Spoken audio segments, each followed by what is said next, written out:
Más por esta hermosa tarde que nos has dado, Señor. Bendice a tu pueblo, Señor. Sana, restaura, salva, Señor eterno, y trae convicción sobre nuestras vidas, Padre, por medio de tu Espíritu Santo y por medio de tu palabra, Señor, que nos ilumina continuamente, y ayúdanos en todo lo que vamos a hacer, Padre amado, en este estudio, Señor, en esta enseñanza, Padre. Te pedimos también, Señor, venga tu reino. Y el pueblo de Dios puede decir amén y amén. Antes de entrar de lleno en lo que vamos a hablar, solamente quiero recordarles algo, históricamente hablando, porque vemos la palabra aquí, Babel, un solo idioma y pocas palabras. Eso es lo que literalmente significaba y significa en aquel entonces, y también una puerta hacia dónde. Pero vamos a entrar en eso más adelante. Pero recordando en la historia, sí podemos tener una idea cuándo ocurrió el incidente de la Torre de Babel.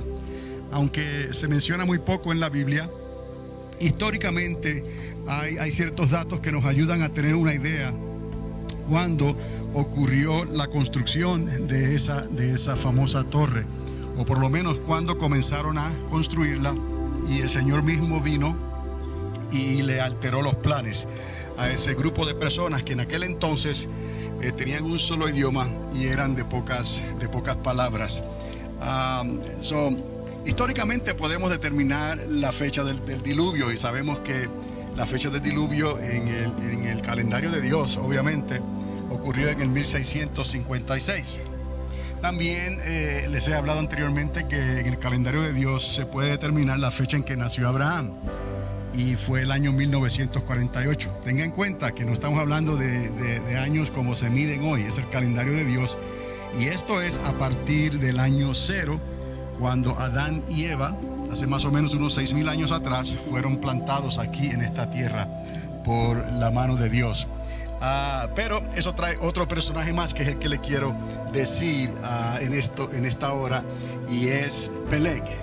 Peleg, cuyo nombre significa división. Y Peleg fue alguien que nació en el año 1757. Entonces todas estas fechas históricamente, si usamos el calendario de Dios, las podemos determinar. Y la historia dice que para el tiempo en que la Torre de Babel fue construida, Peleg tenía 5 años. Eusebio, un gran historiador, escribió sobre eso, y él sacó los mismos cómputos y determinó que más o menos Peleg, que significa división, nació poco tiempo antes de que ocurriera ese juicio sobre las naciones de la tierra. Entonces, el asunto es que en el libro de en el libro de Génesis se nos informa que Peleg había nacido justo antes del tiempo del juicio de la Torre de Babel, y en ese tiempo se menciona su nombre y la relación que su nombre tiene, porque dice la Escritura que él nació para el tiempo en que la tierra había sido dividida. Entonces, eso nos indica a nosotros que sí podemos considerar el nombre de Peleg como alguien relacionado a la Torre de Babel. Entonces tengo aquí algunas notas aquí que quería compartir rápidamente.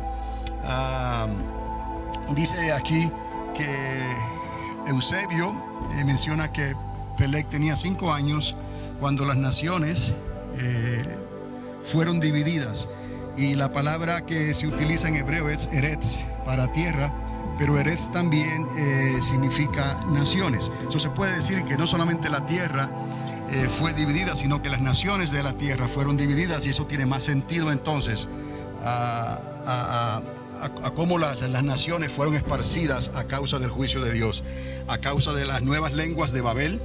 Y entonces eso ocurriría alrededor del año 1762, cuando cayó la torre. Algunos piensan que la ciudad de Babilonia entonces fue levantada por primera vez por Nimrod alrededor del año 1776. Obviamente no hay muchos rastros de lo que ocurrió en la Torre de Babel. Sí han hecho algunos descubrimientos arqueológicos, pero es muy difícil encontrar el lugar exacto y la fecha exacta. Y lo mismo ocurre con la ciudad de Babilonia. ¿Por qué Babilonia es importante? Porque Babilonia fue una ciudad de suma importancia históricamente hablando, y hemos estado conectados con Babilonia como lo estuvimos con el reino de los persas y el reino de los griegos, y finalmente el reino de Roma hasta los días de hoy. Pero hay una casualidad, porque si entonces digamos Babilonia fue establecida alrededor o en el año 1776, es una casualidad porque esta nación, Estados Unidos de Norteamérica, fue establecida también en el año 1776. Una casualidad de fechas, ¿no? Así como Abraham nació en el 1948 en el calendario de Dios, la nación de Israel nació también en el 1948 de nuestra era. Casualidades, algunos lo pueden llamar así. Pero ahora quiero que me acompañe y siga aquí esto que les quiero decir, porque Babel, y es sinónimo también, lo podemos utilizar en relación a Babilonia. Si cuando hablemos de Babel y hablemos de Babilonia, estaremos hablando de un juego de palabras que significa o puede significar lo mismo. Y hasta ahora las dos interpretaciones que se le han dado a Babel principalmente, una es confusión, y de ahí Babilonia, y de ahí lo que ocurrió en la Torre de Babel. Y otra es que literalmente la palabra Babel significa una puerta. ¿Una puerta a dónde? Eso es lo que vamos a hablar en esta noche.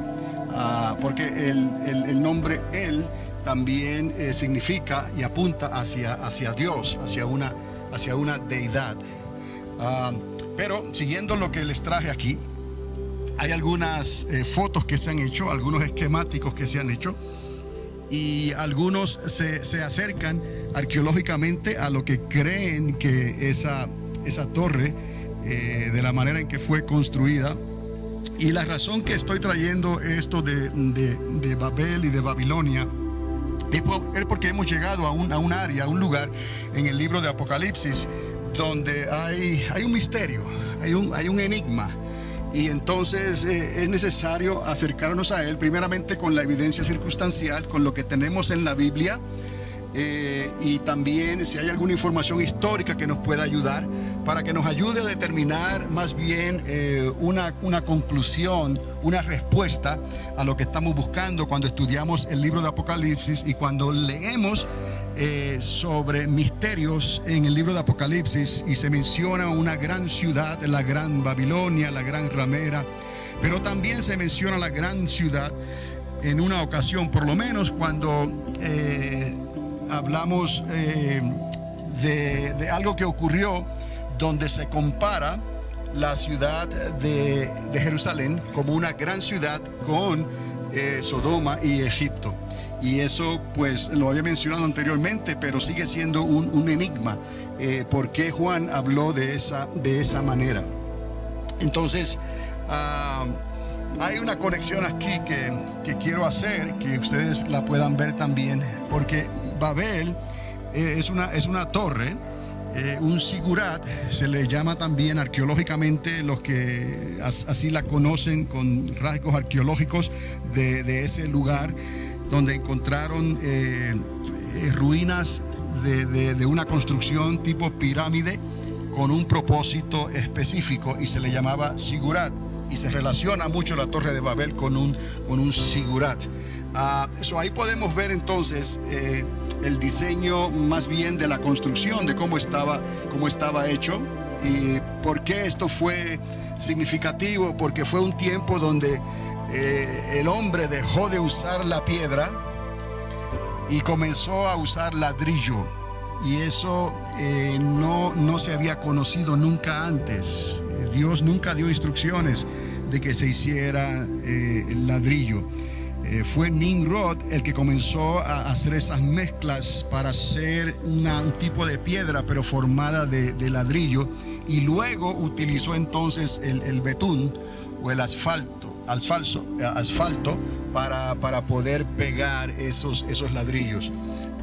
Vamos a ver más adelante, pero algo le ocurre también a Jacob cuando está huyendo de su hermano. Y ahí es donde Jacob tiene esa visión, ese sueño, que él ve una torre, una escalera que se levanta hasta el cielo, y ve ángeles que suben, ascienden y descienden. Y se le llamó en la Biblia la escalera de Jacob, o Sulam Jacob, que viene a ser la escalera. Sulam es escalera, Jacob. Entonces hay una relación aquí. Porque el pensamiento rabínico, los judíos tienen una interpretación para ellos muy relacionada a lo que pasó históricamente con el pueblo de Israel cuando estuvo en el cautiverio, primeramente con Nabucodonosor. Entonces, si se han dado cuenta, aquí está una ilustración de esa escalera y los ángeles. Pero aquí también, si se dan cuenta, hay una ilustración también de una escalera y muy alta, y entonces hay ángeles o personajes que van subiendo o descendiendo por ella. No sé si la pueden apreciar ahí en esa esquina, pero eso es lo que eso ilustra. Ahora, estos datos dan información de que esta escalera tenía unos 70 escalones, y que estos 70 escalones representaban los 70 años del cautiverio, que Israel estuvo en cautiverio por esos 70 años. Y esto lo relacionaron también a los 4 imperios de aquel famoso sueño del rey Nabucodonosor. Esos 4 imperios, como bien sabemos, fue obviamente Babilonia, Persia, Grecia y Roma. Otra vez, Babilonia, Persia, Grecia y Roma. Y hemos estado estudiando sobre estos imperios, y hay varias maneras donde se manifestaron estos reinos, estos imperios, por aquella gran estatua de Nabucodonosor, con la cabeza, el pecho, la parte de aquí del cuerpo y la parte de las piernas, y finalmente los dedos. Y ellos también, esa estatua estaba representando los reinos de Babilonia, los de Medo, los persas, los de Grecia y Roma.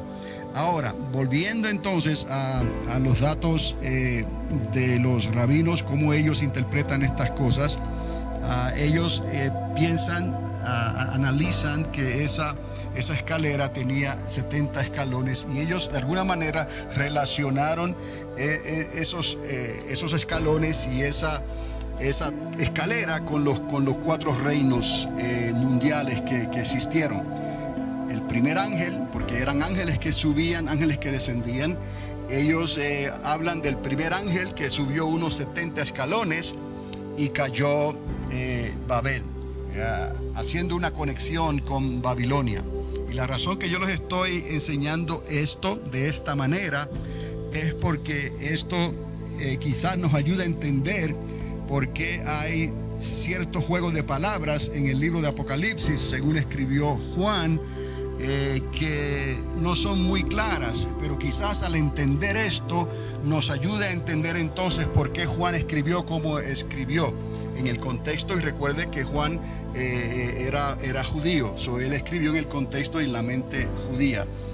Volviendo aquí a la interpretación que le dan los rabinos, esa escalera tenía 70 escalones y había ángeles que subían por ella y descendían. El primer ángel, que representaba a Babilonia, subió los 70 escalones completos, pero se cayó, y ese fue Babel. El segundo ángel, que obviamente representaría entonces a Persia, también subió algunos escalones y cayó también. Y así sucesivamente. El tercer ángel, que representaba a Grecia, subió por esa escalera y también cayó. Ahora, el cuarto ángel subió los 70 escalones, pero siguió subiendo. Entonces, ahí es donde Jacob se preocupa en la interpretación rabínica, porque recuerde que el ángel que representaba aquí a Roma, en realidad viene a ser Esaú, el hermano de Jacob. Y esto históricamente, hablando en el pensamiento, la interpretación judía es correcto. Y Jacob estaba preocupado entonces de su hermano, si podría algún día tener paz entre ellos y podrían ellos vivir una vida normal sin que Jacob les estropeara sus planes. Es la historia que conocemos en el libro de Génesis. Ahora, Jacob, al ver que el ángel subió los 70 escalones, el ángel que representa a Esaú, y siguió subiendo, ¿no? Él pensó que eso quería decir que no escaparía de Esaú. Pero Esaú viene a ser Edom, y eso bíblicamente lo sabemos, y Edom también viene a ser ¿quién? Roma. Cuando hablamos de Esaú, hablamos de Edom y hablamos de Roma. Entonces, de ahí que los 4 imperios están representados, pero viene a ser muy significativo el último imperio, el imperio de Roma. Y ahí es donde nosotros estamos conectados con las visiones de Juan y con lo que las visiones de Daniel y lo que Juan recibe también en la isla de Patmos, cuando se está hablando de un tiempo final en la última semana, donde se ve una cuarta bestia que es horrible y espantosa y que no había otra como ella. Y el mismo Señor Jesús nos advierte de que habrá una gran tribulación en el fin de los tiempos, que está conectada con la profecía de Daniel, con la última semana, con esos últimos 7 años. Aquí estamos viendo un paralelismo. No encontramos esta descripción así como tal en la Biblia, pero cuando consideramos estas interpretaciones de los judíos, quizás nos ayuda a entender un poco más de la realidad de esos 70 años, de la realidad de esos 4 imperios que históricamente existieron, y la realidad, que es lo más preocupante, de esa cuarta bestia y ese cuarto imperio que hoy mismo está en operación todavía. Entonces, en la siguiente proyección, quiero hacer esta comparación, si usted me puede seguir. Si comparamos los 70 años con las 70 semanas de 7 años que vio Daniel, podríamos decir que esos 4 reinos fueron también como 4 grandes torres. Estamos hablando aquí de eventos bíblicos, no estamos aquí inventando algo. Los 70 años de cautiverio fueron una realidad, y eso se puede comprobar bíblicamente. Las 70 semanas de Daniel, de esa visión, también se pueden comprobar bíblicamente, como 69 de ellas ya se han cumplido, y falta una última semana de 7 años. Ahora conectamos entonces esos 4 reinos: el reino de Babilonia, el reino de los persas, el reino de los griegos y el reino de los romanos. Y podemos entonces visualizar también que aquí hay unas torres que también significan estos reinos. Y podemos decir entonces que la torre de Babilonia creció y se estableció. La torre de Persia creció y se estableció. La torre de Grecia creció y se estableció. Pero la torre de Roma siguió creciendo hasta el día de hoy. Entonces, ¿por qué esto es significativo? Porque la iglesia va a despertar en cualquier momento, y lo que no queremos que ocurra, y esto lo sentimos de parte del Señor, es que vaya a haber una desesperación y la gente no sepa qué hacer ni entienda lo que va a ocurrir. Y esto es algo que verdaderamente no debe de suceder así. La iglesia necesita entender los designios de Dios. ¿Por qué? Porque la iglesia tiene al Espíritu Santo. Entonces, el Espíritu Santo es el que nos guía a toda verdad. No es la voluntad de Dios que nos sorprenda como ladrón cuando todas estas cosas comiencen a suceder. Y esto va con el plan de evangelismo que está incluido en el plan de Dios de redención. Dios no quiere que ninguno perezca. La iglesia necesita entender porque podemos nosotros hablar del Señor, podemos hablar de los evangelios, podemos hablar de tantas cosas, pero eso no va a cambiar las cosas que van a ocurrir en estos tiempos que han sido determinados por Dios. Y cuando nos acerquemos a las personas en el plan de evangelismo, la gente necesita una respuesta de Dios, por decirlo así. Necesitan hoy en día saber que verdaderamente la iglesia de Cristo es el instrumento, es el cuerpo de Cristo, y no es una institución más religiosa, algo que la historia ya ha llevado con el tiempo, pero que en realidad es solamente una institución histórica. No, la iglesia tiene que manifestarse con el poder y la autoridad del Espíritu Santo. Y cuando hablamos de eso, es que cada uno de nosotros como creyentes tenemos que estar preparados, guiados por el Espíritu Santo y entendidos en estas cosas, para cuando tengamos que darle cuenta al mundo de que esto es realidad y que necesitan verdaderamente prepararse y buscar al Señor antes que sea demasiado tarde. La historia está hablando ahí por sí sola. La historia sigue hablando ahí por sí sola. Estos imperios y estos reinos están en la Biblia y históricamente están demostrados. Necesitamos atar los cabos, correr los puntos y entonces entender qué es lo que está sucediendo hoy con lo que está ocurriendo en el Medio Oriente, con lo que está ocurriendo con Saudi Arabia, con lo que está ocurriendo en Irán, con lo que está ocurriendo en Irak y en países y naciones superpoderosas como Rusia y como la China, que son potencias que tienen armamentos nucleares y biológicos y que podrían hacer que la Primera Guerra Mundial y la Segunda Guerra Mundial se vean en pañales, por decirlo así, comparado a una